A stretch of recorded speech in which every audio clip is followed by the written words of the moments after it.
Nous vous proposons d'écouter dans un instant une rencontre à la librairie Ombre Blanche enregistrée mercredi 21 septembre 2022 avec Jean-Loïc Lequelec, anthropologue, préhistorien, spécialiste de l'art rupestre du Sahara et des traditions du Bas-Poitou, directeur de recherche émérite à l'Institut des mondes africains au CNRS et auteur d'une quarantaine de livres parmi lesquels Art rupestre et mythologie en Afrique ou Homme de Lascaux.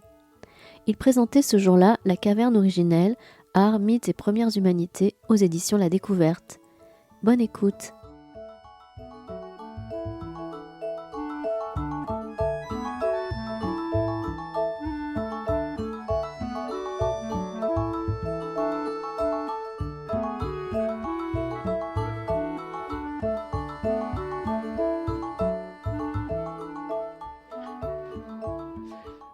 Bonsoir, merci d'être venus, nombreuses, nombreux, pour cette rencontre avec Jean-Loïc Lequelec, qui vient nous présenter un livre qui paraît demain, La caverne originelle, aux éditions de La Découverte.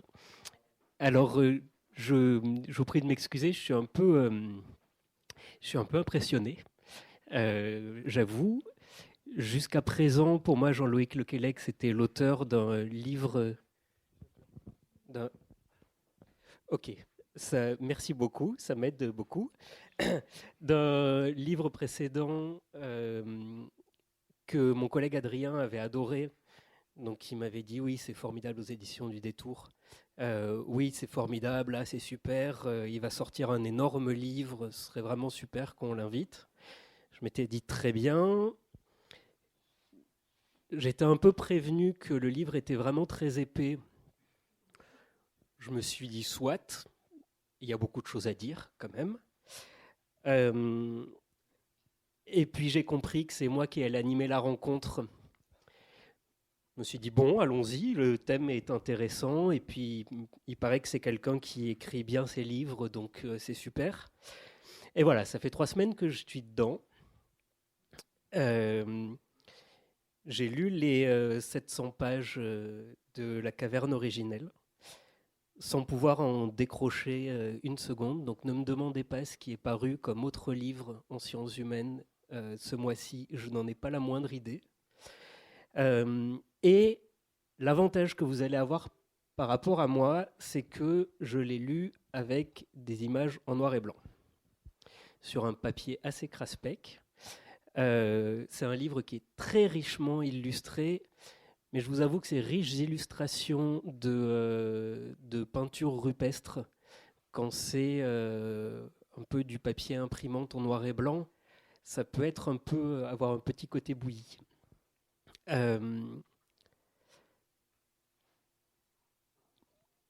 Peut-être la première question qui me vient comme ça pour que vous présentiez un peu le livre, c'est pourquoi l'avoir écrit ? C'est-à-dire que vous avez une longue carrière de préhistorien, d'anthropologue.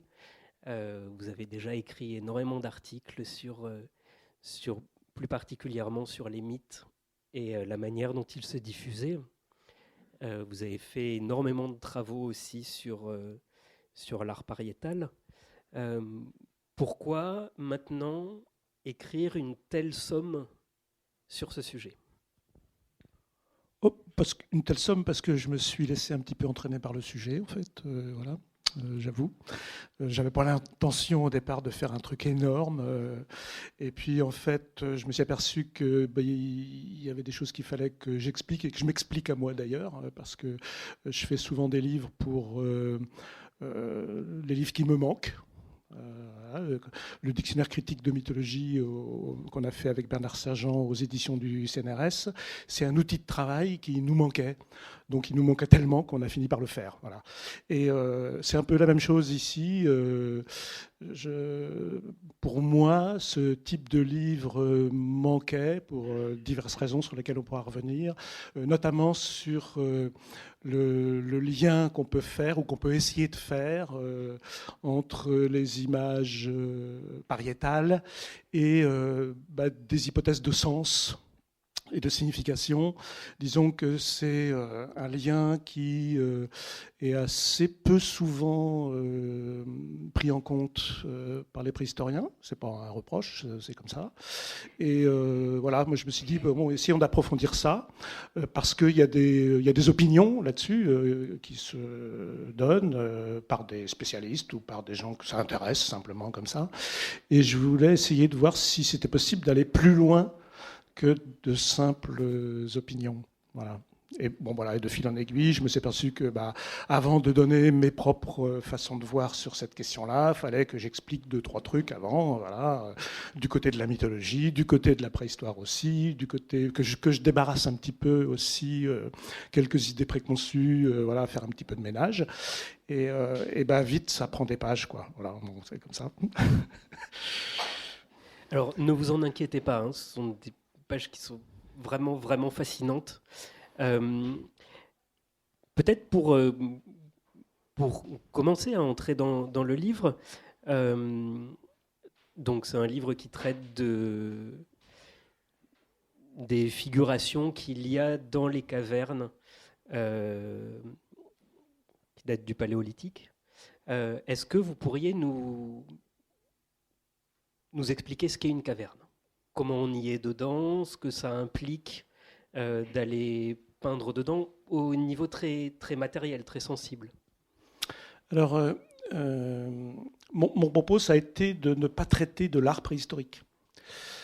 Parce que, évidemment, que c'est un sujet absolument gigantesque, et que là, c'est même pas 900 pages qu'il faudrait, c'est une bibliothèque entière, c'est pas possible. Et donc, j'ai anticipé un peu le reproche qui peut m'être fait en disant oui, mais alors l'art mobilier, alors c'est quand même gigantesque. Il n'y a pas un mot sur l'art mobilier, quasi. Bon, voilà. L'art de plein air non plus. Bon, alors, ma réponse et mon propos, en fait, c'est de traiter des images dans les cavernes avec cette idée qui est de dire, certes, il peut y avoir des connexions, évidemment, avec l'art mobilier, avec les images à l'extérieur, mais les cavernes, c'est quand même quelque chose de spécial. Il y a quelque chose de particulier dans le fait de pénétrer dans un lieu obscur pour faire des images. Et en gros, quelle drôle d'idée, quelle est cette idée étrange d'aller prendre des risques, parce qu'il y a des endroits où c'est extrêmement dangereux, y compris maintenant aujourd'hui avec nos propres équipements perfectionnés. Donc pour les gens qui ont été faire des images, on peut imaginer facilement. Et pour les premiers ou premières qui y sont allés, c'est pareil. Quelle drôle d'idée d'aller dans des endroits comme ceux-là, dangereux et obscurs, pour faire des images qu'on peut très bien faire à l'extérieur. Des images ou des sculptures, des gravures, des peintures, qu'il est si simple de faire à l'extérieur. Pourquoi aller s'embêter à les faire dans des cavernes, voilà, dans l'obscurité, en multipliant les difficultés. Quelle drôle d'idée. Alors, ce n'est pas une question nouvelle, c'est une question qui se pose depuis, et qui est posée régulièrement, depuis qu'on a découvert les images dans les cavernes, hein, les images préhistoriques dans les cavernes. Mais à mon sens, il y a eu beaucoup de réponses qui ont été proposées, mais à mon sens, il n'y en a aucune qui n'est vraiment satisfaisante. Voilà. Donc c'est cette question-là que j'ai voulu aborder. Et le fond, effectivement, c'est aller dans une caverne pour faire des images qui, souvent en plus des images qui ne seront plus jamais revues par personne, ou dont on peut se demander si vraiment elles ont été réalisées pour être vues, puisque certaines n'ont même pas été vues par ceux ou celles qui les ont réalisées. Quelle drôle d'idée, ça paraît extrêmement bizarre, quoi. Et mon propos, c'était, est-ce qu'on peut répondre à cette interrogation-là en essayant d'être rationnel, c'est-à-dire en essayant de faire des démonstrations, pas simplement dire moi je pense que, ou j'ai l'impression que, ou ça doit être chamanique, ou voilà, ce genre de réponse un peu à l'emporte-pièce, ce qu'on peut développer un peu, mais qui n'est pas très bien argumenté. Est-ce qu'on peut argumenter une réponse en tout cas proposer des hypothèses qui soient appuyées par une volonté de démonstration, en tout cas. Moi, j'ai été très surpris par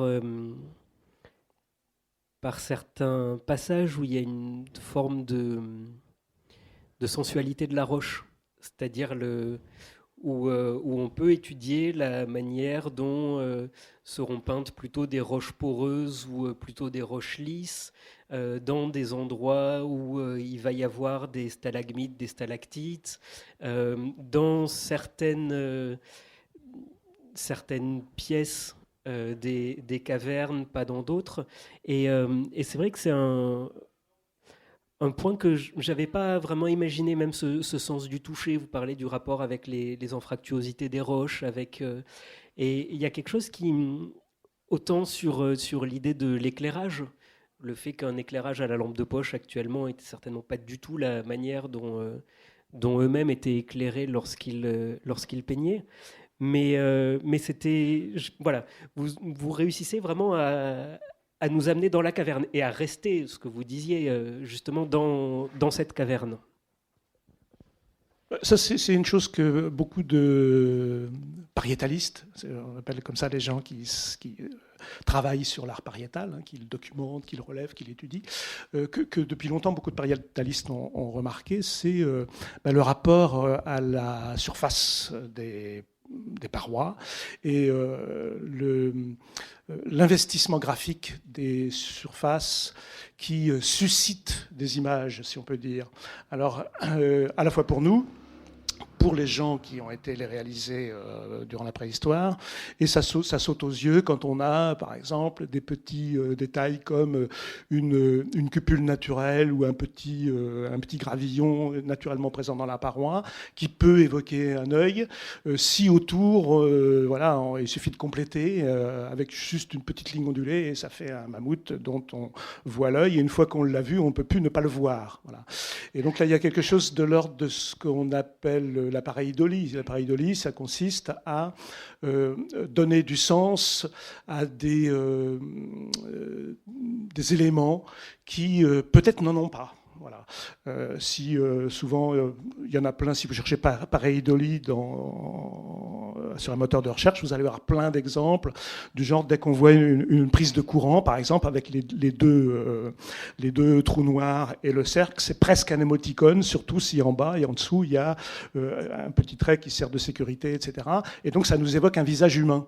Et une fois qu'on a reconnu le visage humain, on ne peut plus ne pas le reconnaître. On ne peut plus faire comme si on ne l'avait pas reconnu. C'est ça qu'on appelle la pareidolie. Alors qu'en fait, il n'y a pas de visage humain et il n'y a même pas intention de représenter un visage humain. Et dans la nature, c'est pareil. Quand on regarde les nuages, Léonard de Vinci avait dit ça il y a très longtemps, puis bien d'autres avant eux, avant lui, des auteurs chinois, etc.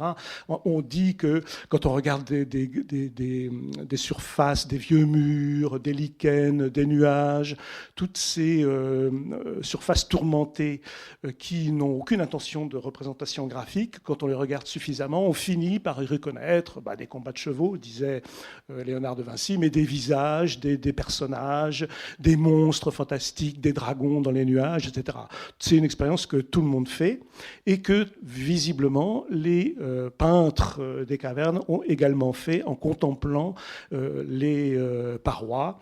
Et on en est sûr, parce qu'évidemment on peut l'imaginer, mais on en est sûr dans la mesure où très régulièrement, ils ont ajouté simplement quelques petits détails, parfois beaucoup, mais quelquefois juste quelques petits détails, pour que la ressemblance devienne absolument criante. Voilà. Et donc on est sûr que à tel endroit, quelqu'un a vu un bison, un mammouth, etc. Il a suffi de quelques traits pour compléter l'émergence de cet animal sur la paroi. Et donc ça, c'est quelque chose qui est récurrent, extrêmement présent, qu'on constate très, très, très fréquemment. Et qui a sans doute à voir, du coup, probablement, puisque c'est tellement fréquent, dont on ne peut pas imaginer que ça n'aurait rien à voir avec le sens des images dans les cavernes. Et alors justement, qu'est-ce qu'on y voit dans les cavernes ? Essentiellement, alors on dit souvent et on lit souvent que c'est un art animalier.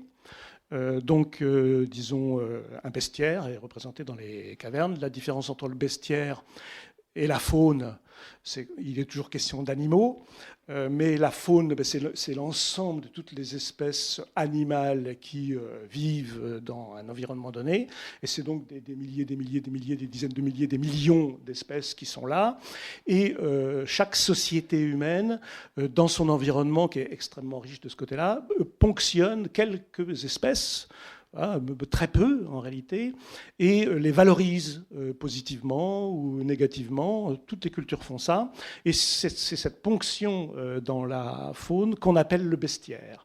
C'est quelques représentants de la faune qui sont choisis et sur lesquels les sociétés élaborent leur présence au monde. C'est ce que Castoriadis appelle l'institution imaginaire de la société. À partir de quelques espèces choisies, valorisées de telle ou telle manière, eh bien, les sociétés construisent une façon d'être au monde. Et donc, il en est de même pour toutes les sociétés, y compris les sociétés préhistoriques, qui n'ont pas représenté sur les parois la faune, mais quelques espèces qui ont été valorisées pour des raisons qui nous échappent, mais qui ont été suffisamment valorisées pour qu'elles soient représentées. Voilà. Donc, des animaux, un bestiaire et une absence énorme de presque tout le reste. C'est-à-dire, il n'y a pas de paysage, il n'y a pas de végétaux. Alors il y a parfois toujours les exceptions qui confirment la règle. On peut se dire, ah quand même là, j'ai l'impression qu'il y a une ligne de sol. Il y a quelques exemples, bon voilà, sur lesquels on peut chipoter si on veut, on peut les accepter ou les refuser, mais de toute façon c'est très très très rare. Et il n'y a jamais de peinture descriptive d'un paysage, d'une action, d'une scène particulièrement vivante, encore moins de scènes de chasse. Parfois, on entend dire que c'est... on lit dans des articles de vulgarisation, par exemple, qu'il y aurait des scènes de chasse. Pas du tout, c'est pratiquement jamais. Et donc, il y a essentiellement le bestiaire, pas de végétaux, pas non plus d'astres de représentation du monde, en tout cas que nous puissions reconnaître, hein, attention. Et puis, du côté des humains, c'est pas un art complètement animalier non plus, puisqu'il y a des humains. Il y a des humains qui sont représentés. Alors, il y en a peu. Et on peut aussi discuter sur le nombre, le pourcentage, disons, la proportion des humains qui sont représentés. Ça dépend comment on voit les choses. C'est-à-dire, si on cherche les humains entiers, alors effectivement, il y en a très très peu, ils sont rarissimes, mais si on regarde par exemple comment les décomptes sont opérés sur ce qui concerne le bestiaire, on s'aperçoit qu'on compte, par exemple, si on compte le nombre de bisons dans les statistiques, on va compter comme bison une tête de bison ou un bison auquel il manque les pattes, ou en fait la majorité des représentations animales sont incomplètes. Alors si on compte comme une occurrence, les représentations animales incomplètes, alors il faut compter comme une occurrence humaine les représentations humaines incomplètes, ou alors, il faut m'expliquer pourquoi on ne le fait pas. Et donc, à ce moment-là, les mains, c'est des figurations humaines, ça rentre dans le cadre des figurations humaines incomplètes. Les sexes aussi, donc vulve et beaucoup plus rarement sexe masculin. Donc, finalement, à ce moment-là, on a une présence humaine, disons, plus importante, pas du tout majoritaire, extrêmement minoritaire, mais quand même plus importante et par exemple, il y en a beaucoup plus que de rhinocéros, par exemple. Alors que dans les livres d'images, évidemment, on a eu tendance à représenter les espèces impressionnantes, genre justement mammouth, rhinocéros, qui ne sont pas si nombreuses que ça, finalement.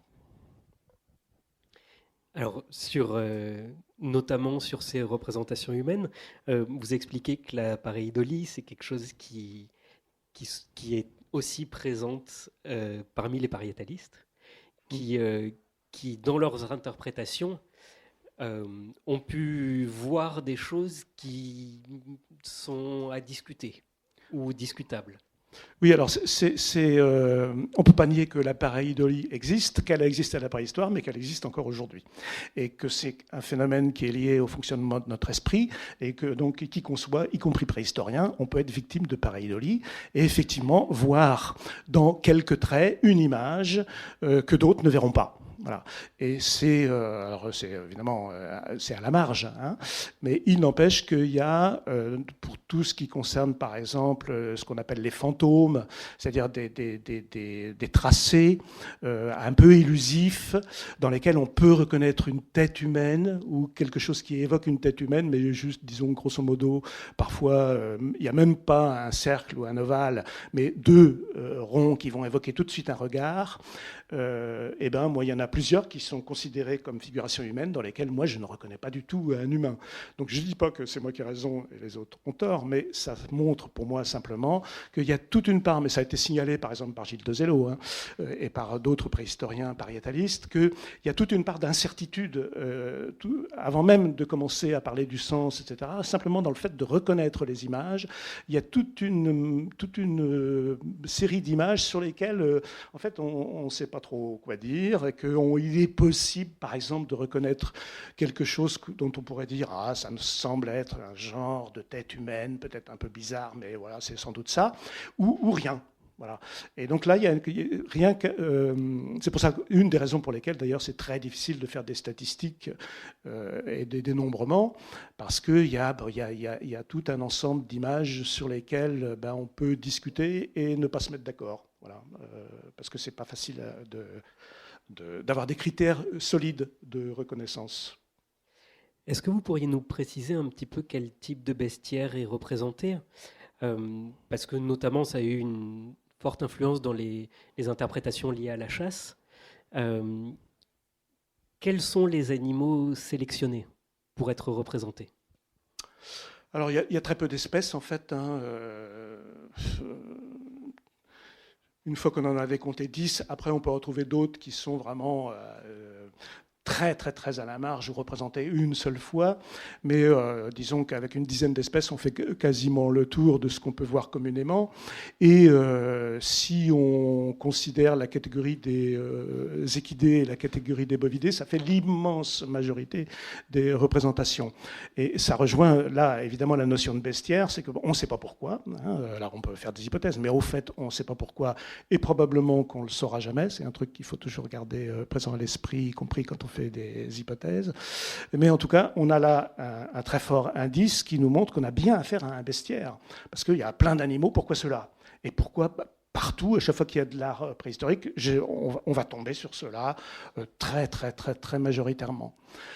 On n'en sait rien, et en même temps il y a quelque chose de très trompeur, parce que quand on parle si je parle de bison par exemple, ou de cheval, ou de mammouth comme je l'ai fait tout à l'heure, il faut avoir peut-être aussi gardé à l'esprit qu'il faut se méfier.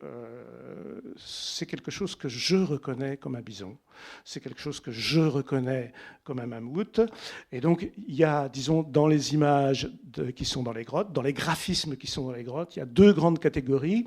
Il y a des choses que je peux reconnaître. Donc là, je reconnais un bison, là, je reconnais un mammouth, bon. Ou là, je reconnais quelque chose qui ressemble à un personnage, bon, un peu bizarre, avec une tête un peu animale, mais je reconnais quand même quelque chose. Et puis, il y a toute une série de représentations, enfin de graphismes, où je reconnais rien, où je suis absolument incapable de rien dire, je vois des traits.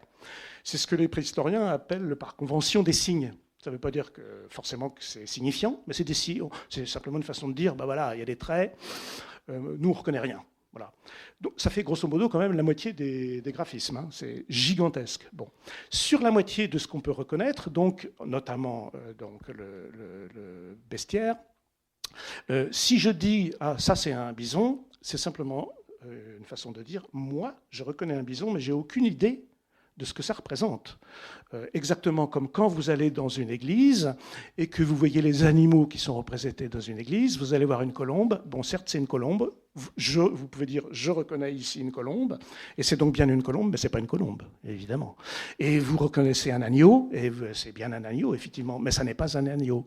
Et si vous allez du côté de la représentation du tétramorphe, avec les 4 évangélistes, vous allez reconnaître un lion, un bœuf et un aigle, mais ce n'est pas un lion, ce n'est pas un bœuf, et ce n'est pas un aigle. Donc quand je dis je reconnais un bison, peut-être qu'il en est de même. Je n'en sais de rien, mais c'est quelque chose qu'il faut conserver présent à l'esprit. Disons que les décomptes, c'est quelque chose qui est forcément complètement tributaire de ce que nous pouvons reconnaître. Et ce qui, en plus, est compliqué du fait que toutes les cultures du monde ont l'usage de classer le monde, de classer en catégories les humains et les autres, mon groupe et les rapuants qui vivent à côté, etc. etc. Tous les groupes humains classent le monde, et tous ces classements sont différents et ne sont pas superposables. Les catégories qui classent notamment les animaux ne sont pas du tout superposables d'une culture à une autre. Et des animaux qui nous semblent complètement différents et ne pas appartenir à la même espèce, pour d'autres groupes humains, ou y compris en France pour d'autres cultures, appartiennent à la même espèce ou sont considérés comme le mâle et la femelle d'une même espèce. Quand on dit populairement que la chouette, c'est la femelle du hibou, évidemment que si je dis ça, je ne vais sans doute pas convaincre grand monde ici, mais c'est quelque chose qui est extrêmement présent dans les traditions populaires, qui est extrêmement présent dans les mythes et dans les contes, et qui est tellement présent dans le monde qu'on peut très bien supposer que c'était également présent à la préhistoire. Et ce que je peux reconnaître, moi, distinguer comme espèces différentes sur les parois des grottes, ne correspond pas forcément à ce que les gens qui ont fait ces images considéraient comme des espèces différentes. Donc c'est très vite piégé à tous les niveaux. Je suis très content que vous avez abordé cette espèce de soupçon, ou en tout cas d'attention porté au fait qu'on n'a pas de témoignage, forcément, témoignage écrit, du moins. On n'a pas d'explication d'époque de pourquoi ces peintures ont été faites.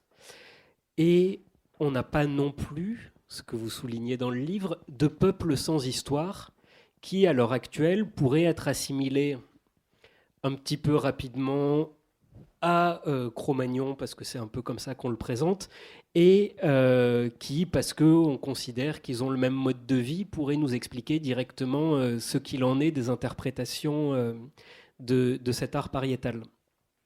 Et c'est un livre, enfin moi j'ai trouvé ça très très impressionnant, c'est-à-dire que ne jamais oublier que sur la plupart des choses, on ne sait pas.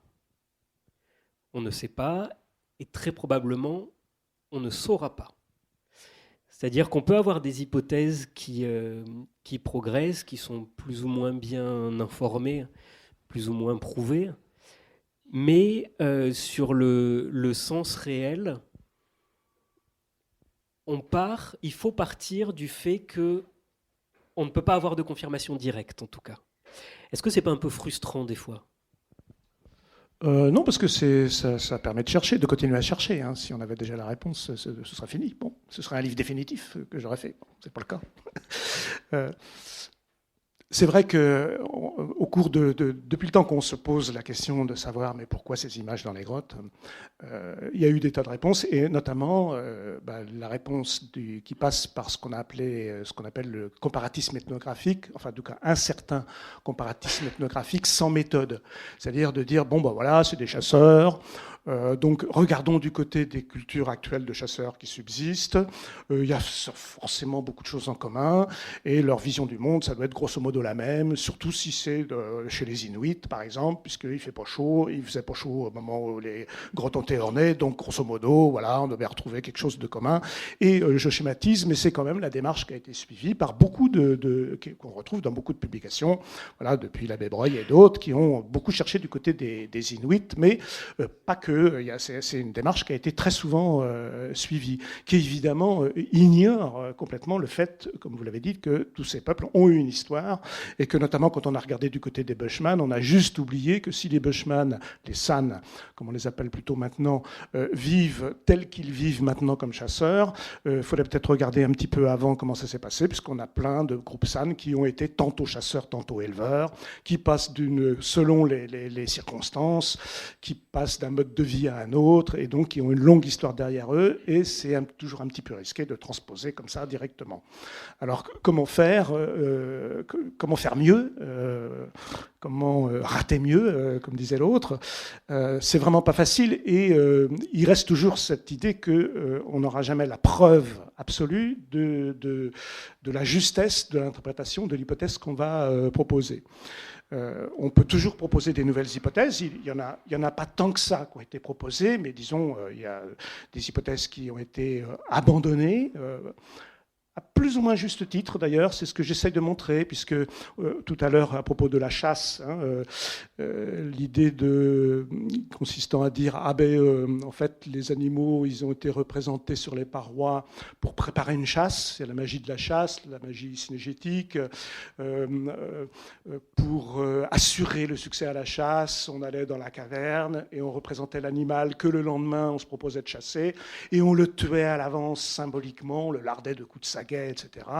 Et comme ça, le lendemain, la chasse était fructueuse. Bon, magie imitative, magie synégétique. C'est une thèse qui a eu beaucoup de succès, qui pendant une certaine époque a été considérée comme relevant de l'évidence même. C'était une explication simple et évidente. Et évidemment, on s'est aperçu qu'en réalité, quand on a commencé à faire des fouilles un peu plus précises dans les grottes elles-mêmes ornées, on s'est aperçu, ou sur les porches, etc., on s'est aperçu que les animaux représentés sur les parois n'étaient pas forcément, et même souvent n'étaient pas du tout, ceux qui étaient consommés. Donc on a dit, on abandonne. Cette idée de la magie de la chasse, ça ne tient pas la route.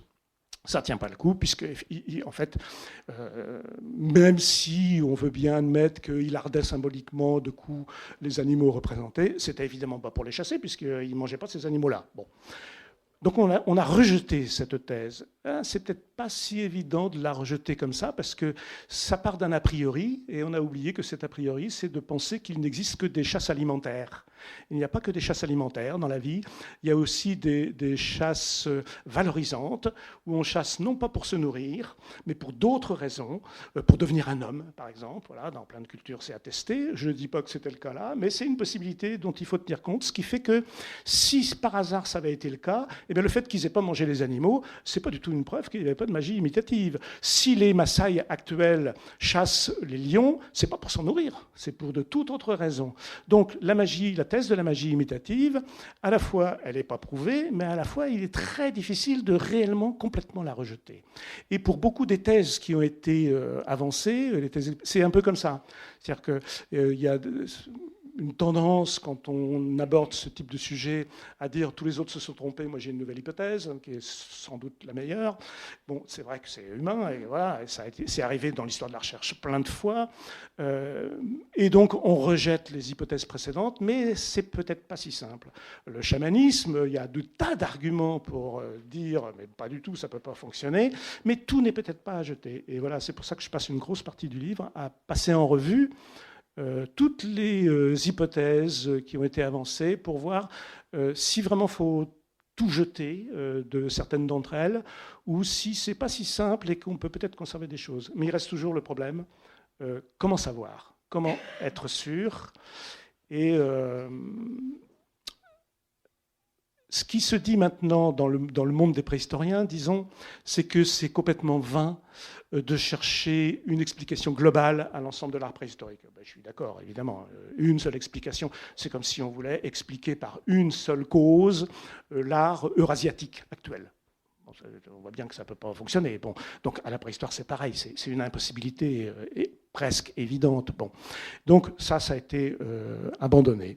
Et du coup, pour les préhistoriens, il y a eu parallèlement une démarche d'hyperspécialisation et d'hypertechnicisation qui est superbe, puisque ça permet de documenter comme ça ne l'a jamais été, documenter les images comme elles n'ont jamais été, pouvoir les dater, faire des analyses de pigments, etc. etc. On va très très très loin maintenant. C'est parfait et c'est super utile, notamment aussi pour la recherche du sens, puisque ça donne des garde-fous, ça nous dit ce qu'on ne peut pas dire. Bon. Mais ça ne nous dit rien sur le sens. C'est-à-dire la démarche là qui consiste à faire des analyses, des mesures de plus en plus précises, etc. Si on applique cette démarche sur le radeau de la Méduse, et si on a le droit, si le musée nous permet de le faire sur le tableau du radeau de la Méduse, et qu'on analyse les pigments, qu'on les date, qu'on date la toile, qu'on fait des mesures, etc., les plus précises possibles, on va avoir une palanquée d'informations, on n'aura rien appris sur le radeau de la Méduse. Et on est dans cette situation-là pour la préhistoire. Donc, disons, le consensus maintenant, c'est de dire oui, bon, cette question du sens, c'est pas qu'elle est inintéressante, c'est pas qu'on s'en fiche complètement. Évidemment, c'est intéressant, mais on peut rien dire. Qu'est-ce qu'on peut dire? On peut dire tout et son contraire. Donc, disons que c'est pas une question scientifique. Donc, nous autres scientifiques, c'est pas notre sujet. Voilà, donc il y a des préhistoriens qui disent ça carrément. C'est pas notre sujet. Nous, on s'occupe d'autre chose que de cette question-là. C'est pas qu'elle est pas intéressante, mais nous, c'est pas notre sujet. Et quand même, en multipliant les questionnements ou quand ils sont, disons, un petit peu acculés, la réponse, c'est de dire oui, ça a quelque chose à voir avec la mythologie.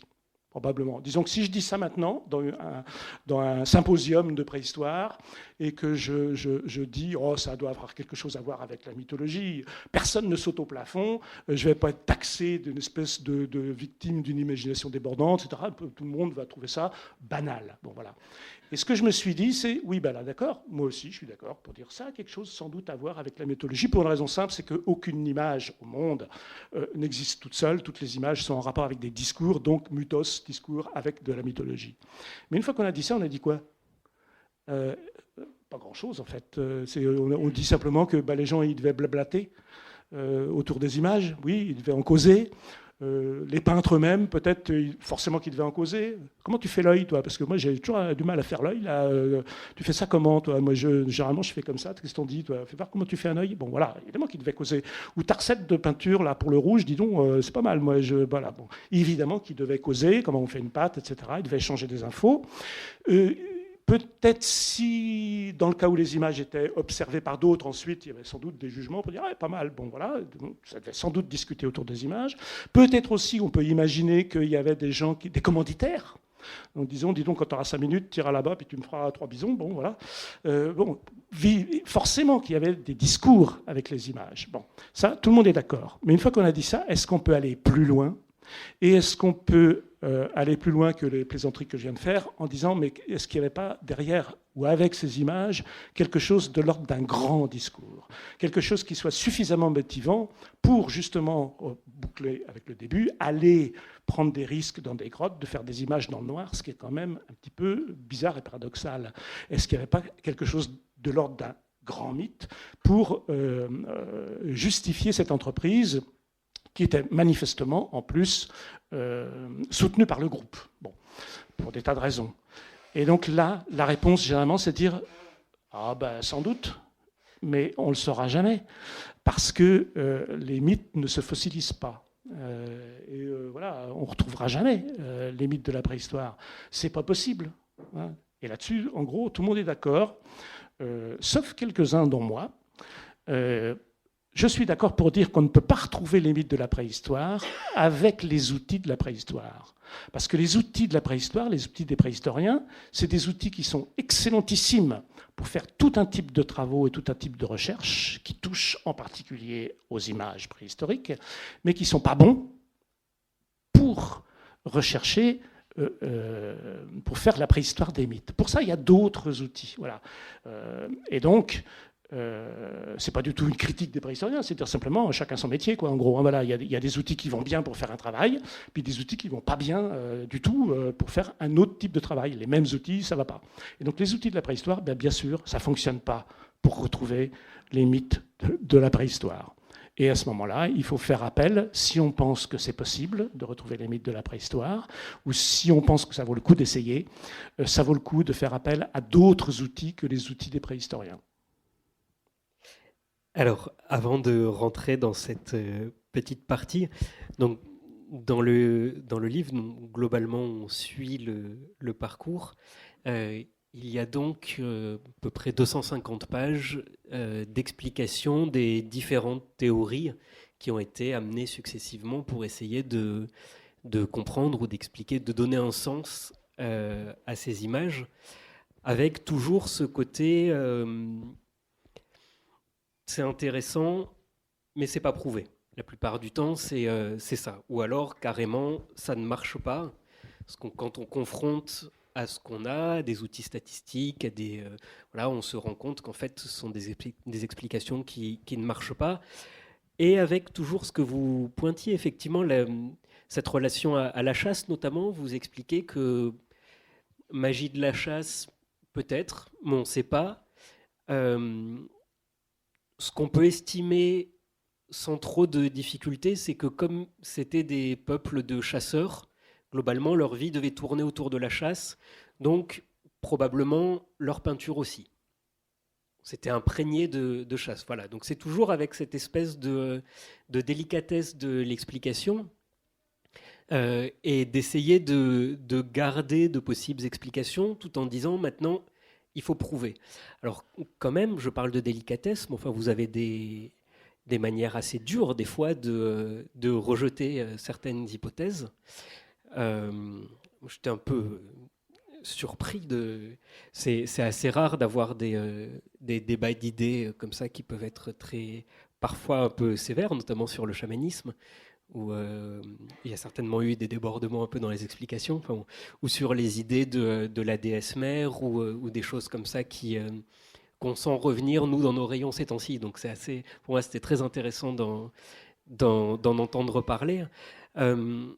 Mais voilà, il y a cette espèce de toujours de pointer le fait que on sait pas trop bien. Alors, je ne sais pas si vous voulez dire un peu quelques mots sur ces théories ou si on parle de vos méthodes de travail. Oui, alors sur l'approche critique, évidemment, on peut prendre je fais un peu ça, évidemment, de prendre chacune des théories, puis voir ce qui va pas, si ça colle avec les faits, si depuis que ça a été proposé, on a appris des choses qui font que, non, on peut plus dire ça, etc. Bon, ça, c'est un travail normal de critique. Mais disons qu'il y a un point plus général qui concerne l'ensemble des explications qui ont été proposées pour les images préhistoriques. En gros, en quoi ça consiste, la démarche ? Pour quel que soit le chamanisme ou n'importe le totémisme, ce qu'on veut, peu importe.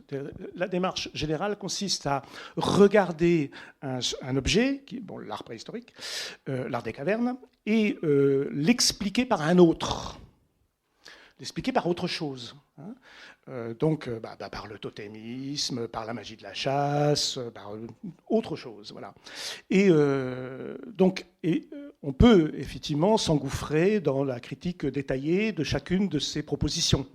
Mais antérieurement, moi j'ai une critique générale à faire qui me semble ravageuse, qui consiste à dire, avant d'interpréter un art préhistorique, quel qu'il soit d'ailleurs, et quelle que soit l'époque, quelle que soit sa localisation, avant d'interpréter un art préhistorique par autre chose telle que, mettons, le totémisme, il faut d'abord, il y a un préalable indispensable, c'est de démontrer que ce par quoi je vais l'expliquer était bien existant au moment où les images ont été réalisées. Sinon, je fais un anachronisme.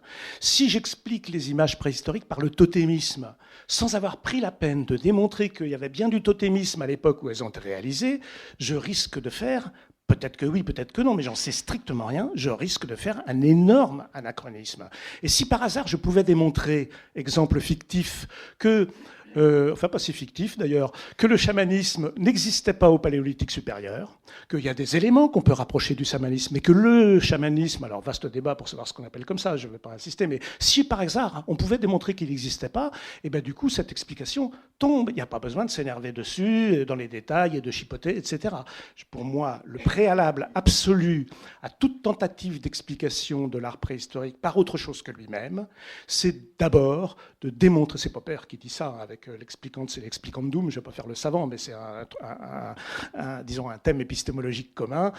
Il faut d'abord expliquer que démontrer que ce par quoi on va expliquer l'explicance, ce qu'on a à expliquer, existait bien à l'endroit et au moment où ça fonctionnait. Sinon, on se rend coupable, très probablement, d'anachronisme et d'anatopisme, qui est l'équivalent de l'anachronisme pour les lieux et pas pour le temps. Et alors, du coup, là, il faut que vous nous expliquiez le titre du livre, déjà, et puis comment vous faites pour travailler cette chose qui moi, me paraissait extrêmement surprenante, qui est de pouvoir historiciser les mythes et les suivre à travers le temps. Alors, la conséquence de ce que je viens de dire, c'est que si je prétends, moi ou d'autres, peu importe, si quelqu'un prétend apporter une explication aux images, à une image ou à un ensemble d'images, le préalable, c'est de dire, attendez, l'explication que je vais vous donner, ça peut tenir, après on va voir dans le détail, mais ça peut tenir a priori, dans la mesure où antérieurement, je vais démontrer que ça fonctionnait bien à l'époque dont on va parler. Et donc, si je cherche quelque chose de l'ordre du mythe, en disant, doit bien y avoir un rapport entre ces images et quelque chose comme un grand mythe. Donc si je cherche à retrouver ce grand mythe, il faut que je puisse démontrer, alors je peux le faire comme ça, de chic, si je peux dire, hein, ça a déjà été fait, hein, de dire, j'ai l'impression que ça nous rappelle le mythe de ceci, le mythe de cela. Oui, bon, d'accord, mais auparavant, est-il possible de démontrer que ce mythe auquel je vais faire appel existait bien à l'époque, disons, paléolithique finale, magdalénien, par exemple, etc. Et là, comment c'est possible? Est-ce que c'est possible? Oui ou non? Oui, c'est possible. Il y a depuis très longtemps des spécialistes des mythes, il y a des spécialistes de la préhistoire, mais ils ne connaissent pas forcément les spécialistes des mythes qui, parallèlement, eux aussi, ont traité de préhistoire, et parfois de préhistoire très ancienne, avec une autre matière que la matière des fouilles, avec des fouilles dans la mythologie, si je peux dire. Et donc, qui ont mis au point depuis très longtemps, alors il y a aussi des méthodes récentes, mais il y a des méthodes anciennes qui permettent de remonter dans le temps à partir de ce qu'on appelle la mythologie comparée, qui est, disons, une discipline, pour ne pas dire science, c'est un peu trop prétentieux peut-être, mais enfin une discipline qui existe depuis aussi longtemps, voire plus longtemps que la préhistoire elle-même, en tant que discipline. Et donc là, il y a des gens qui, depuis longtemps, démontrent que certains mythes, pas tous, que certains mythes remontent à la préhistoire au sens large. Après, on peut préciser des époques, mais au moins, disons que certains mythes ont 10 000 ans, 20 000 ans, 30 000 ans, 40 000 ans ou plus. Bon, ça peut se démontrer depuis longtemps. Voilà. Et depuis moins longtemps, il y a des nouvelles techniques qui permettent de faire le même type de démonstration avec d'autres outils sur la même matière mythique et qui arrivent à des résultats comparables et donc qui confortent ces résultats, qui tendent à nous dire que tel mythe, tel mythe, tel mythe, un nombre assez réduit de mythes, évidemment pas tous les mythes du monde, mais quelques mythes, on a pu démontrer, mais depuis longtemps, depuis le 19e siècle, que certains remontent au Paléolithique. Donc, si je prétends connecter des images préhistoriques avec un mythe, quel qu'il soit, il faut d'abord que je m'assure que ce mythe, possiblement, remonte au Paléolithique. Et alors, selon vous, quel est ce type de mythe qui correspond à ce qui a été représenté dans les cavernes? Alors, moi, je suis parti du consensus un peu mou dont je parlais tout à l'heure des préhistoriens qui disent « ça doit avoir quelque chose à voir avec la mythologie, donc avec des mythes ». Bon, je me suis dit « d'accord, mais alors, à quel mythe on peut se référer ?» Et je me suis dit « il est question de cavernes. » Donc, de grottes, de cavités obscures, donc il faut que ce soit un mythe qui prenne ça en compte. Et puis, dedans, on a vu que ce qui est représenté, il y a tout un bestiaire, et que donc, il faut que ça tienne en compte qu'il y a des animaux là-dedans, et des humains, avec une particularité quand même, parce qu'on ne l'a pas dit tout à l'heure, c'est que les humains qui sont représentés dans les cavernes, ils sont quand même assez souvent un peu bizarroïdes. C'est-à-dire que autant les animaux sont représentés de manière plutôt vériste. Bon, on peut chipoter sur le terme, mais disons, on les reconnaît très bien, et puis voilà, on trouve que c'est super bien dessiné assez souvent. Il y en a qui sont dessinés comme des sagouins, on est d'accord, mais quand même, il y en a qui sont très bien dessinés. Il y a un souci de vérisme, voilà. Pourquoi, je ne sais pas, mais en tout cas, voilà, il y a ça. Et pour les humains, non. À part une exception, la grotte de la Marche, mais c'est l'exception qui confirme la règle. Ils sont dessinés de façon, disons, soit extrêmement simplette, presque enfantine, disons, soit ils ont des caractères bizarres. Le roi courant disait qu'ils étaient animalisés, c'est-à-dire qu'ils ont une espèce de gros mufles, ou alors il y en a qui ont des cornes. Alors on discute après pour savoir si c'est un chaman en transformation ou si c'est quelqu'un qui porte un masque, peu importe. En tout cas, c'est des humains qui sont très souvent animalisés, qui ont des caractères ou des postures aussi qui sont pas vraiment celle d'un humain. Donc, disons, des humains pas tout à fait humains. Alors, je me suis dit, s'il faudrait peut-être qu'on trouve un mythe qui nous parle d'une caverne, qui nous parle d'animaux dans la caverne, et qui nous parle, dans la caverne également, d'humains pas tout à fait humains, disons, un peu animaux.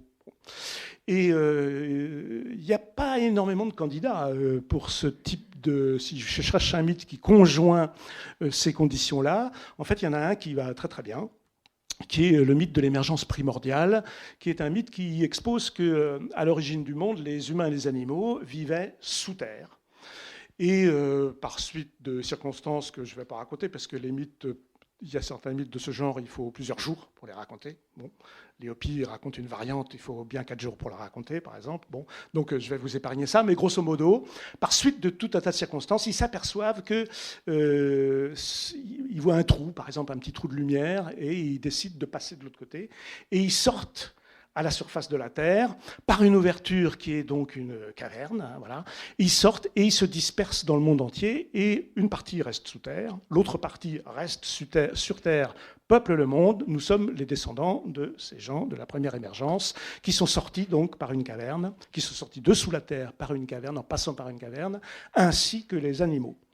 Donc ça, c'est un mythe qui irait très très bien avec ce qu'on observe dans l'art des cavernes. Et il se trouve que ce mythe-là, on peut démontrer qu'il existait au Paléolithique. Donc un mythe, et en plus c'est un mythe d'origine du groupe. Et ce type de mythe, c'est les mythes d'origine du groupe. Si on demande aux gens, mais vous venez d'où? Comment se fait-il que vous soyez sur Terre? Ou nous, à l'intérieur du groupe, comment se fait-il, si nous appartenons au même groupe, que nous soyons sur Terre? On raconte une histoire. Ce genre d'histoire résiste énormément au changement.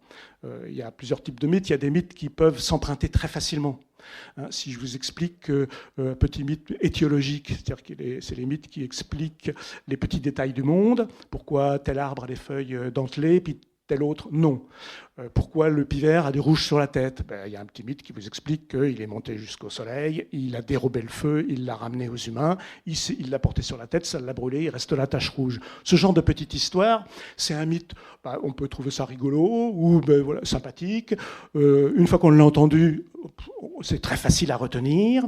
Et puis, le jour où on entend un pivert chanter en se promenant, on peut le raconter très facilement à quelqu'un qui ne le connaît pas, qui ensuite le racontera, etc. C'est des petits mythes qui ne sont pas très engageants au point de vue de l'expérience personnelle. Tandis que l'origine du monde ou l'origine de l'humanité, c'est pas du tout la même chose. C'est-à-dire les gens qui ont une histoire pour expliquer leur propre origine, en général, ils la gardent. Et quand ils entendent quelqu'un d'autre raconter une autre histoire qui propose une autre origine pour l'humanité, on n'entend jamais les gens dire « Ah, elle est sympa la tienne d'histoire, moi je trouve que voilà, la mienne que je racontais jusqu'à présent, elle est quand même moins bien, donc je vais plutôt raconter la tienne. » Ben non, jamais. Et au contraire, les gens ont plutôt tendance à se battre jusqu'à faire des guerres pour conserver leur propre vision du monde et leur propre mythe d'origine. C'est donc des mythes qui résistent énormément au temps et qui peuvent résister sur la très longue durée. Et le mythe de l'émergence, qui est justement un des... Il n'y en a pas tant que ça, des mythes d'origine, il y en a une dizaine de types différents, qui est un des grands 10 types de mythes d'origine.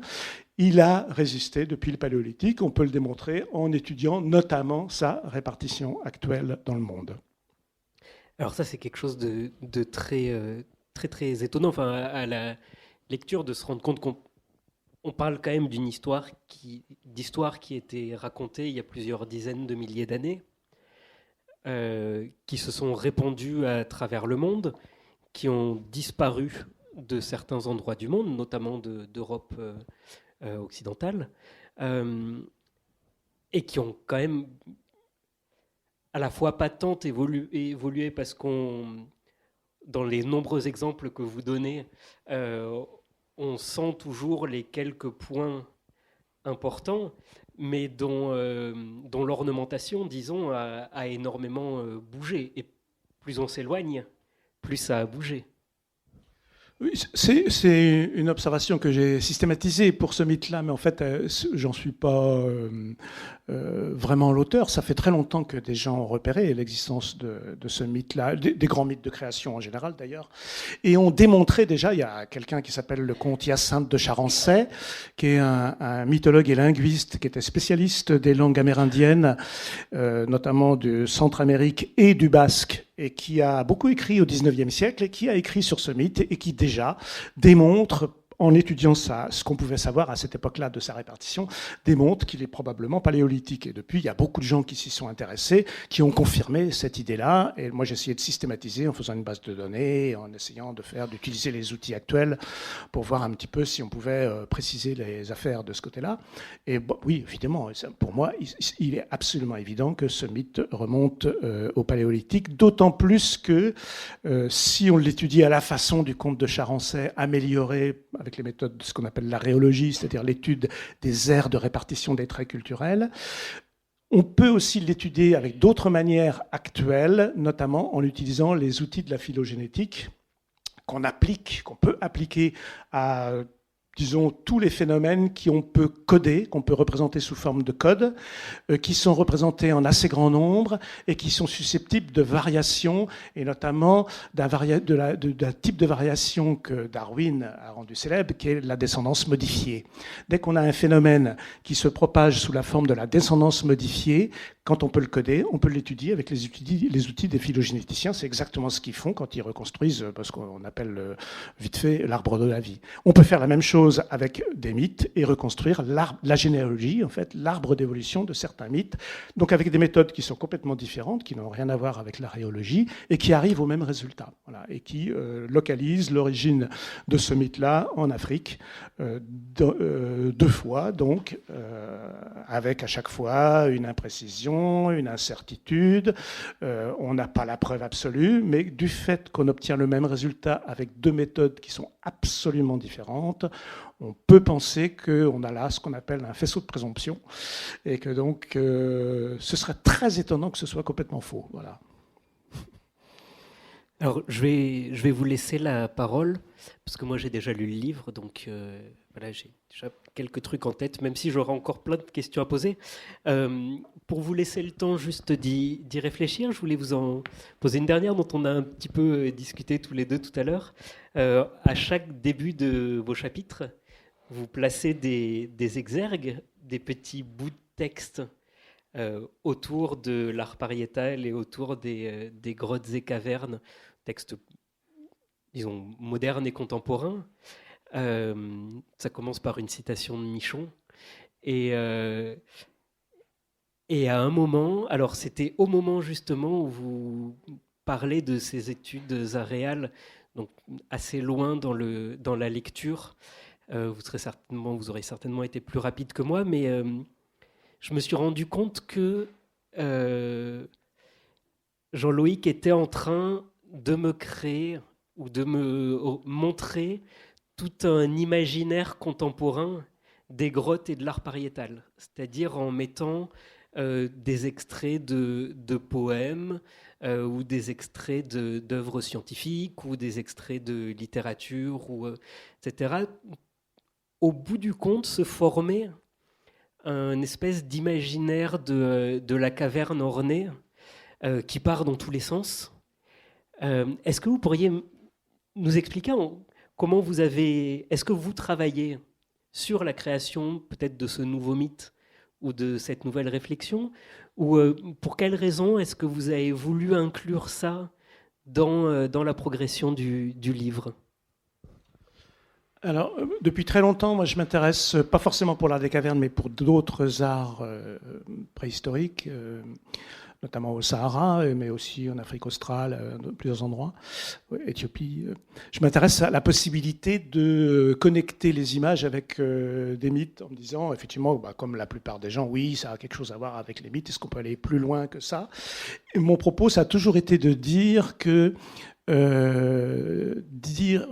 connecter les images avec des mythes, il y a deux pistes, en fait, il y a deux voies et deux existants. En fait, il y a d'une part tenter, comme je l'ai fait là, de retrouver le mythe qui prévalait, qui était présent à l'esprit des gens qui ont fait les images et qui ne l'ont pas forcément illustré, mais qui ont travaillé avec ce mythe-là en tête. Voilà, parce que pour moi, les images ne sont pas du tout une illustration d'un mythe. Hein.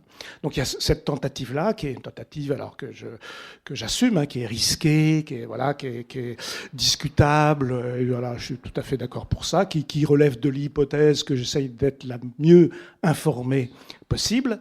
Et puis il y a un autre mythe, c'est ce que raconte un autre type de mythe, c'est ce que les gens disent aujourd'hui sur les cavernes. C'est aussi du discours sur la caverne. Et donc il y a effectivement des tas de discours sur la caverne. Alors dans la littérature, dans la poésie, dans les bandes dessinées, dans le discours des préhistoriens, je considère que au sens propre, le discours des préhistoriens, le mien inclus, c'est de la mythologie des cavernes, puisque c'est un discours sur les cavernes. Un mythe, c'est un discours, c'est un propos tenu sur l'état actuel des choses et qui essaye de donner du sens à l'état actuel des choses en faisant référence à un état ancien des choses. Donc par définition, c'est le discours des préhistoriens. Donc voilà, pour moi, alors il y a bien sûr une différence de nature profonde entre le discours scientifique et les discours proprement mythologiques, mais leur fonction c'est la même. Dans notre culture, leur fonction c'est la même. Et pour distinguer les deux, il faut être spécialiste, et ça très peu de gens peuvent le faire. Pour moi, c'est pas une surprise si les sciences qui sont popularisées, c'est l'astrophysique. Voilà.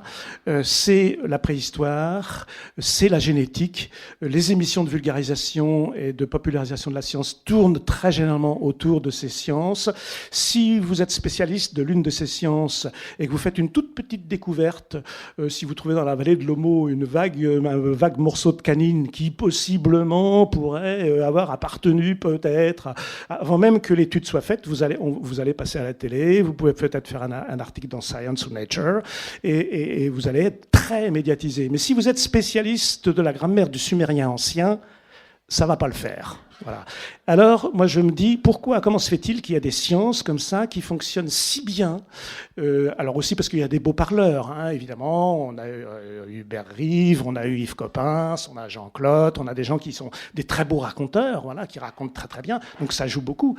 Mais en fait, c'est des mythographes, c'est des gens qui nous racontent des histoires, et on adore qu'on nous raconte des histoires.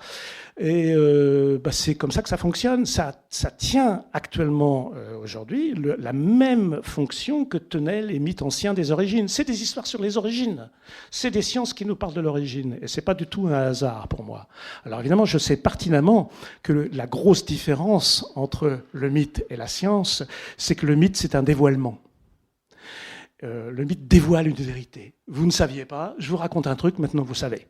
Et puis vous savez, c'est terminé. C'est que j'ai besoin de le raconter qu'une seule fois. C'est une vérité qui vous est dévoilée. Le mythe, c'est une monstration.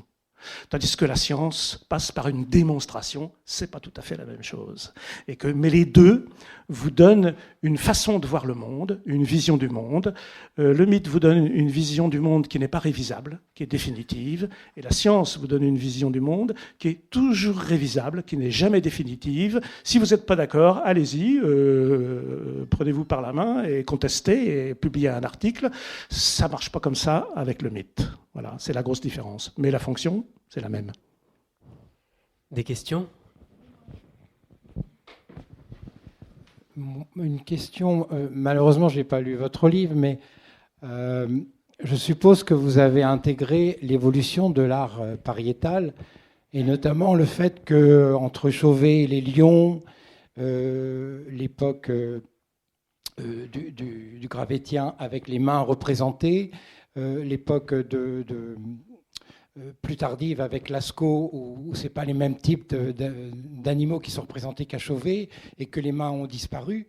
Est-ce que vous avez des indices ou des hypothèses par rapport à cette évolution, étant donné que le mythe de l'origine, est-ce qu'il a évolué par rapport dans votre analyse, ou est-ce que ça s'est intégré en fait naturellement? Je ne sais pas comment vous pouvez faire, peut-être c'est pas simple ma question. Oui, c'est pas simple. Est-ce qu'il y a bien évolution? J'en suis pas sûr. Qu'il y ait du changement ne veut pas dire qu'il y a évolution. Pour moi, c'est quand même il y a une nuance de poids. Si on compare l'art de la Renaissance et l'art des chapiteaux romans, c'est pas les mêmes choses. Est-ce qu'il y a évolution? Il n'y a pas d'évolution en art. Je ne pense pas qu'il y ait d'évolution en art. C'est un domaine qui n'est pas cumulatif. Il n'y a pas d'évolution. Il y a des changements, oui, voilà. Et pour ce qui est du rapport possible au mythe, quand vous dites ça s'est arrêté, par exemple les mains, ben, on a arrêté, mais il y a encore des gens qui dessinent des mains sur les murs, donc je ne suis pas sûr que ce soit complètement arrêté. Quand on dit qu'à la fin, qu'au début de l'Holocène, il y a eu une rupture, alors évidemment, certes, il y a eu un changement drastique au point de vue climatique, environnemental, etc. Est-ce que tout s'est arrêté? Je ne suis pas du tout sûr de ça. Et je ne suis pas le seul à émettre des doutes. Il y a maintenant des préhistoriens qui disent oui, ça va peut-être continuer autrement, hein, puisqu'on a par exemple des galets asiliens avec des représentations qui ressemblent furieusement à des images qu'on a sur des parois des cavernes, alors que ça va peut-être continuer autrement. C'est pas si facile de dire ça s'est arrêté, blung, il n'y a plus rien. Pour moi, c'est pas si simple.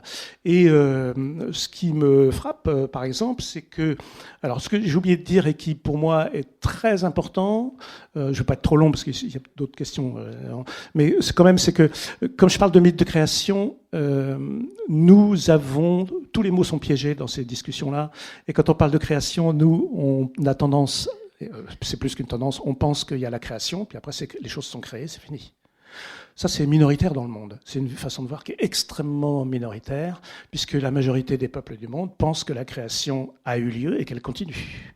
Et que même il faut l'entretenir, parce que sinon tout va s'arrêter, un de ces quatre. Donc il faut faire des rituels, il faut faire des tas de choses pour que ça continue. Il y a 1001 exemples. Et pour moi, le rapport entre l'ornementation des cavernes, le fait d'ornementer les cavernes et le mythe, ce mythe particulier de création qui est celui de l'émergence primordiale, c'est là que ça se joue. C'est que la création n'est pas terminée, les animaux sont sortis de la caverne, mais il faut qu'ils continuent à sortir parce que sinon il n'y en aura plus. Et aujourd'hui, actuellement, vous avez des tas d'endroits dans le monde où les gens effectuent des rituels dans des cavernes, où ils vont représenter des animaux pour que la création continue. Aujourd'hui, pendant que je parle, je pense qu'il y a un exemple que je donne dans le livre qui, pour moi, est absolument extraordinaire. C'est au Guatemala, vous avez une montagne en haut de laquelle, une haute montagne en haut de laquelle il y a une caverne qui s'appelle, si on traduit l'appellation locale, la caverne de l'émergence. Les gens racontent que c'est de là que les animaux et les humains, à l'origine, sont un jour sortis pour peupler le globe. Bon. Et il faut retourner dans cette caverne tous les ans pour allumer un feu et pour faire des danses et pour dessiner des animaux afin que la création continue. Sauf que ça se passe à côté d'une grande ville. Les gens maintenant bossent dans la ville. Pour monter en haut de la montagne, il faut escalader pendant 2-3 jours. Ils n'ont plus le temps. Un week-end ne suffit pas. Donc c'est une catastrophe parce que si on arrête le rituel, ça va sans doute être la fin du monde. Qu'ont fait les gens? En pleine ville, ils ont construit des grottes artificielles en parpaing, une espèce de cube en parpaing. Et je mets dans le livre une photo où on voit une de ces grottes artificielles où vous avez l'entrée dans les parpaings. Vous avez au-dessus la montagne avec la vraie grotte au-dessus dans la même perspective. Et c'est là qu'ils vont maintenant continuer à faire les rituels. Vous rentrez dans ces grottes artificielles. Qu'est-ce que vous voyez? Ils n'ont pas dessiné des animaux sur les parois. Ils ont accroché partout des animaux empaillés. Et ben pour moi, voyant cela et voyant beaucoup d'autres exemples de cette même façon d'entretenir la création, je me dis qu'il n'est pas du tout évident que les choses, un jour, se soient arrêtées. Serge-Jean-Louis, je te remercie de nous avoir proposé cette belle synthèse. Je ne l'ai pas lu, évidemment, puisque je viens d'acheter le livre, c'est tout à fait normal, mais j'ai eu le temps quand même, parce que j'étais un peu en avance, de parcourir la table des matières, regarder les images, etc., ce qui me donne une petite idée de ta belle œuvre. C'est évident, tu as ratissé large, tu as rassemblé beaucoup de données qui seront très utiles, et ce sont des données qui sont très actualisées, qui seront vraiment très utiles. Je voudrais faire une remarque simplement et apporter de l'eau à ton moulin, en rappelant l'œuvre, le travail d'un préhistorien toulousain, entre parenthèses, qui a disparu maintenant il y a quelques années, qui s'appelait Claude Barrière, qui a travaillé à Rouffignac et qui justement explique Rouffignac, et notamment le grand plafond, le grand oméga du grand plafond, justement par les animaux qui sont créés à l'intérieur de la cavité et qui sortent, tandis que ceux qui sont morts rentrent. Donc ça coïncide assez bien avec ta vision de cet art paléolithique. Et bon, c'est un exemple qui va dans ce sens. Après, le reste, bon, c'est pas aussi net. Là, il y a quelque chose de tout à fait intéressant. Bon, il faudrait parler aussi des constructions dans les cavités. Le roi Gourand parlait de sanctuaires construits avec une entrée, etc. Bon, il y a quelque chose d'intéressant là. Ce qui me chagrine maintenant, après t'avoir entendu, mais peut-être à la lecture, aurais-je une explication beaucoup plus... Enfin, serais-je mieux informé et peut-être je comprendrai. Mais je comprends assez mal comment tu arrives à faire coïncider le temps et l'espace, ce qui est à la base de ta construction. Comment tu peux dire que réellement les mythes d'origine... d'aujourd'hui, ce que tu as cité tout à fait là en Amérique latine, etc., c'est tout à fait convaincant. Mais comment peux-tu affirmer que c'est un mythe qui existe depuis l'Aurignacien, depuis 40 000 ans? Et il y a des ruptures quand même. L'Asidien, les Gallipains, j'en ai vu un certain nombre dans ma vie. C'est vraiment une rupture. Il n'y a pas... Bon, Breuil l'a dit qu'il y avait une continuité, même le roi Gourand l'a dit. Mais enfin, quand même, quand on les regarde de près, c'est autre chose. Hein. C'est vraiment autre chose. On a même dit que c'était une écriture. Mais enfin, c'est autre chose. Voilà, donc voilà mes remarques. Et je te remercie encore pour ton travail. Alors, pardon. Effectivement, le fait qu'il y a des préhistoriens dans l'histoire de la recherche qui ont eu ce type d'idées aussi, hein, il y en a quelques-uns, hein, il y en a d'autres qui ont évoqué, qu'on regardait par exemple l'orientation préférentielle des animaux dans la grotte pour voir si ils avaient l'air plutôt de sortir de la grotte ou pas. Il y a eu tout un tas d'intuitions ou de thèses qui ont été proposées comme ça. J'espère ne pas en avoir oublié, j'en parle dans le livre. Et, sauf que c'est plutôt de l'ordre de l'intuition. J'ai essayé de systématiser ça. Pour le côté de la démonstration de l'ancienneté en fait, du caractère paléolithique, je conçois très bien qu'il y a une espèce de paradoxe qui, comme ça, paraît complètement insurmontable et qui, on pourrait me renvoyer à la figure ce que je disais au début à propos du comparatisme ethnographique, hein, et me dire, mais comment tu condamnes, d'une main, tu condamnes le comparatisme ethnographique chez un tel dans les grands anciens, et puis toi, qu'est-ce que tu nous fais là? Tu es en train de nous regarder, de nous compiler des mythes actuels, contemporains, et puis tu nous racontes que tu nous les places au paléolithique. Ça ne va pas du tout. Hein. Donc j'entends très bien qu'il y a une espèce de paradoxe apparent. Pour moi, il n'est qu'apparent parce que je prétends, alors c'est une prétention et j'attends qu'on me démontre que je me trompe, ce n'est pas du tout un problème pour moi. Je prétends démontrer qu'il remonte au paléolithique. Voilà, je prétends faire une démonstration, sauf qu'elle fait quand même genre 150 pages, donc elle est assez difficile à oraliser, d'autant plus que ça s'appuie sur des éléments visuels, des cartes de répartition, etc. Mais c'est surprenant, je pense que c'est surprenant pour des préhistoriens, et c'est pas surprenant pour des mythologues. C'est ça il manque, je pense, peut-être faudrait le grand symposium où on réunisse des spécialistes de chaque domaine, parce que ce que je dis là, toi, ça te semble un peu quand même, tu restes sur ta réserve. C'est pas un problème, je le comprends très bien. Des mythologues professionnels trouveraient ça complètement banal. Et peut-être seraient choqués par des informations de préhistoriens, par contre. Voilà. Et donc là, il manque une connexion entre les deux. Vraiment, il y a un moyen de démontrer, à partir effectivement de documents qui sont relativement récents, enfin, ça remonte quand même à Sumer pour la version la plus ancienne du mythe de l'émergence, mais bon, effectivement, qui ne remonte pas jusqu'au paléolithique, mais embrassant l'ensemble de la documentation avec des méthodes adéquates qui relèvent de la mythologie comparée, qui a des méthodes. Et bien avec ces méthodes-là, on peut montrer que ce mythe, pas les mythes contemporains actuels évidemment, mais que la structure du mythe, ce type d'histoire, pas les histoires qui sont racontées maintenant, la structure de l'histoire était déjà en circulation dans l'oralité au paléolithique. Et que les gens sont sortis d'Afrique au moment des diverses sorties d'Afrique, les dernières en tout cas, sont sortis avec dans la tête un mythe de création. Et c'était ce mythe-là. Mais je peux pas, désolé, je peux pas reproduire la démonstration en 5 minutes parce que vraiment voilà.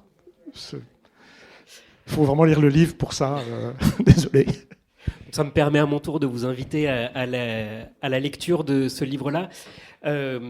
N'ayez pas peur.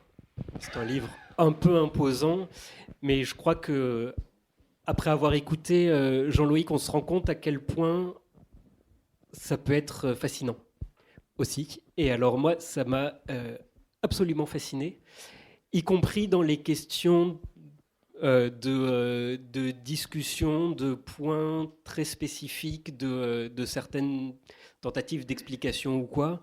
Mais lisez ce livre. Une fois que vous l'aurez lu, c'est vachement pratique parce qu'on sera plus proche des fêtes de fin d'année. Vous pourrez l'offrir en plus. Et ça, c'est quand même impeccable. Je voudrais souligner le travail des éditions La Découverte qui ont fait une maquette et une édition qui sont extraordinaires. Il y a des illustrations toutes les 2 pages. C'est tout en quadrilles.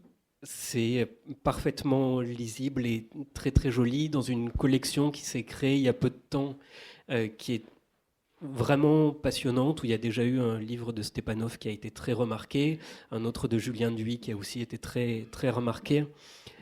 Donc, quand un éditeur met en place ce genre de programme intellectuel et le suit dans la fabrication pour permettre la lecture, il faut y aller, vraiment.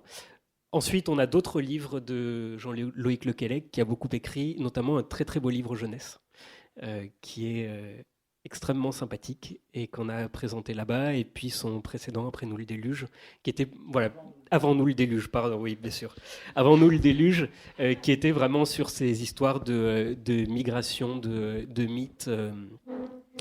Voilà, je suis désolé, j'interromps maintenant parce que sinon je pense qu'on pourrait y passer un temps très très long. Merci beaucoup à vous et à vous surtout. De rien.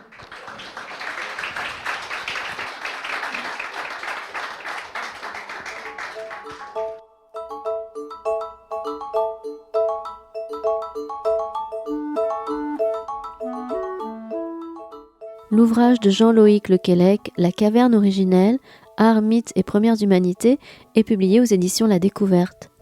Vous venez d'écouter une rencontre enregistrée mercredi 21 septembre 2022 à la librairie Ombre Blanche, réalisée et mise en onde par Radio Radio.